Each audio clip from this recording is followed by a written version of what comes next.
नायक Kishore Kumar, regiment Jammu Kashmir light infantry. Kishore Kumar का जन्म 13 मार्च 1976 में अखनूर के पलांवाला सेक्टर में हुआ। फौज की नौकरी जुलाई 1995 में शुरू की।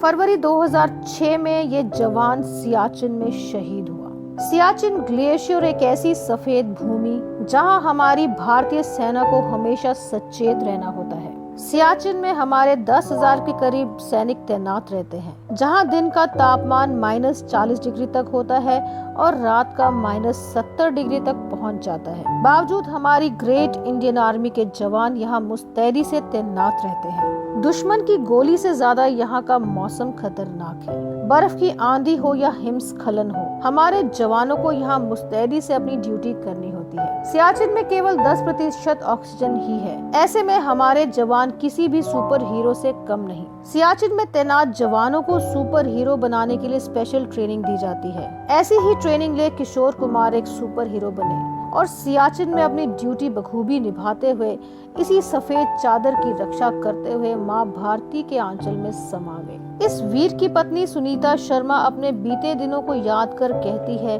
कि अप्रैल 2004 में इनकी शादी किशोर कुमार से हुई। मेरी शादी 2004 में हुई थी और भगवती नगर में, पलांवाला से वो वहाँ पे सेटल हो गए थे। भगवती नगर में वहाँ पे ही हुई थी। सुनीता की रगों में भी फौजियों का खून है। पिता, चाचा, ताया सब फौज में। ऐसे में फौजी से शादी कर फूली ना समाई थी सुनीता। मेरे पीछे भी सारे आर्मी में ही है, पापा, भाई, चाचे, ताए सभी आर्मी में हैं, तो मुझे भी आर्मी वाले अच्छे लगते थे।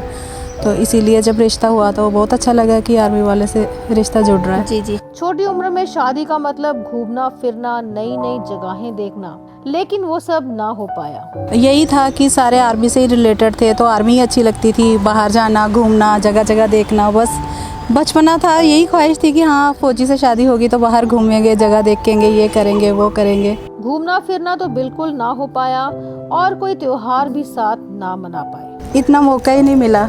एक ही छुट्टी आए वो घर, एक शादी वाली और एक जब बेटा हुआ था, बस तब। जी। किशोर कुमार जो चिट्ठियां भेजते थे वो आज भी ट्रंक में संभाल कर रखी हैं वीर नारी ने। लेटर वगैरह आते थे, हाँ लेटर भेजते थे। हाँ अभी भी आपने चिट्ठियां रखी हुई हैं? लेटर रखे हुए हैं, एल्बम में पड़े हुए हैं। पढ़ते हैं आप? पढ़ते हैं कभी कभी जब मन करता, लेकिन पढ़े ही नहीं जाते। ऐसी कौन सी याद है जो आपने अभी तक संजो के रखी है उनके साथ? उनके साथ हम सभी वो संभाल के वही लेटर ही रखे हैं। ज्यादा उनके साथ तो मौका ही नहीं मिला रहने का। चिट्ठियां ही हैं जो शहीद के घर वाले संभाल कर रखते हैं, जिससे शहीद की याद सदा ताजा रहे। ऐसी ही एक चिट्ठी का जिक्र हम आपसे करते हैं।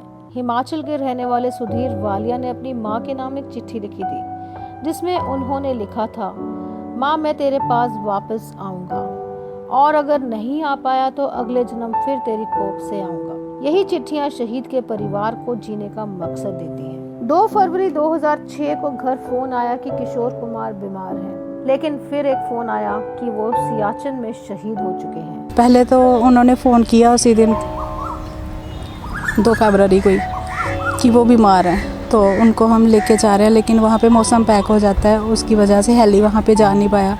फिर आधे घंटे बाद उनका फ़ोन आया कि वो शहीद हो गए। ऐसे में दुखों का पहाड़ टूट पड़ा वीर नारी पर। बेटा केवल 10 महीने का और शादी को 2 साल से भी कम समय। घर में तो मैम ऐसे लग रहा था कि दुनिया ही उजड़ गई है पूरी हमारी। कुछ समझ ही नहीं आ रही थी क्या हुआ क्या नहीं। 1 साल हुआ था खाली आपकी शादी को? 1 साल 10 महीने हुए थे। 2 साल होने वाले? हाँ 2 साल अप्रैल में होने थे, पहले ही ऐसा हो गया। वीर नारी कहती है कि बेटा भी पिता की तरह आर्मी में जाना चाहता है। अभी ये बच्चा क्या करता है आपका? बेटा मेरा अभी 9th में है मैम। 9th में? आप क्या चाहते हो आपके बच्चा क्या बने, बड़े होकर क्या बनाना चाहते हो और उसकी क्या ख्वाहिश है? उसकी तो मैम वो तो आर्मी में ही जाना चाहता है। वो तो बोलता है कि मैंने आर्मी में ही जाना है, लेकिन देखते हैं अभी किस्मत में क्या है, क्या करता है क्या नहीं आगे। अभी 9th क्लास में है वो। जी। हमारे जम्मू कश्मीर में कई इलाके हैं जहाँ की परंपरा है कि घर का एक बच्चा फौज में हो। उनमें से कुछ हैं अखनूर, सांबा, गुड़ा सलाथिया आदि। हम ऐसे परिवारों को सलाम करते हैं।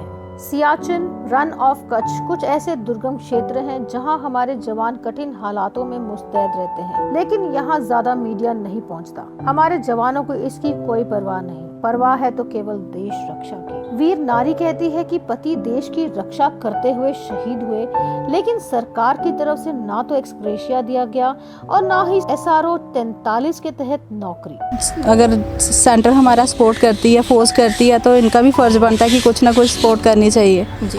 लेकिन कुछ भी नहीं सोचते हैं। जैसे हमारा हुआ था तो ये बाद में थोड़ा चला था, तो ये बोलते हैं नहीं सियाचिन हमारा वो इसका JNK का हिस्सा नहीं है, ये सेंटर के थ्रू ही सब कुछ होगा। बेनिफिट मिलते हैं जो जैसे एज अ बैटल कैजुअलिटी वो बाकी वालों को देते हैं, ऐसे सियाचिन वालों को नहीं देती है तो आप बराबर। क्या कहना हाँ। चाहेंगे इस चीज़ को लेके? सरकार से क्या कहेंगे, किस तरह की स्कीम लाई जाए, कितनी प्रॉब्लम्स आपको आती है?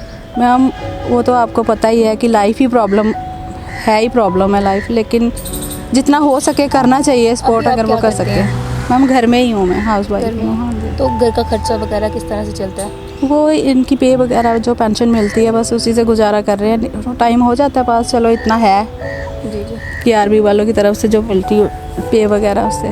बड़े अफसोस की बात है कि आखिर नियम क्यों नहीं बदले गए? क्यों शहीद के परिवार को वो सुविधा नहीं दी गई? क्या नियमों को बदलना जरूरी नहीं? हम सरकार से विनती करते हैं कि हर शहीद के परिवार को सरकार की तरफ से एक्सग्रेशिया और SRO 43 के तहत नौकरी दी जाए। क्यों केवल आर्मी या सैनिक बोर्ड ही शहीद के परिवार की देखभाल करे? सरपंच, लीडर, MLA, ब्यूरोक्रेट्स शहीद के परिवार को क्यों नहीं देखते? क्यों समाज शहीद के परिवार को अपना नहीं समझता? हम गुजारिश करेंगे कि यदि आप लोग शहीद के परिवार को सशक्त करना चाहते हैं तो सैनिक बोर्ड से जरूर संपर्क करें।